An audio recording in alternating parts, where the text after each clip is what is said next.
Hi friends, இப்போ என்னென்னா நான் வந்துட்டு எங்கள் வீட்டில் பெரிய பெரிய குளம் குண்டா தான் இருந்தது மீடியமாக. அந்த கப்பு பார்த்தீங்கன்னா இதுலேயே சின்னது காம்போ சைஸுன்னு எங்களுது நான் வாங்கினேன்.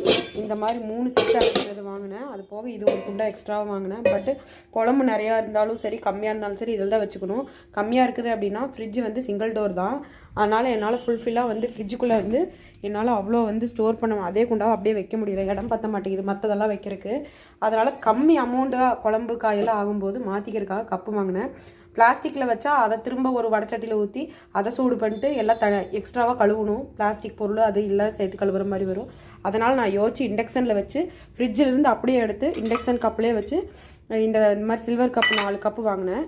இதிலே வச்சு சூடு பண்ணிக்கிற மாதிரி வாங்கினேன் இண்டக்ஷனில் வச்சு. இப்போ பாருங்கள் ஃப்ரெண்ட்ஸ், நான் சூடு பண்ணி காட்டுறேன். இதில் வந்து ஈஸியாக சூடு பண்ணிக்கலாம். பார்த்தீங்களா, ஒர்க் ஆகுது. ஈஸியாகவும் சூடு பண்ணிக்கலாம் குழம்ப. ஃப்ரிட்ஜில் வந்து அப்படியே எடுத்து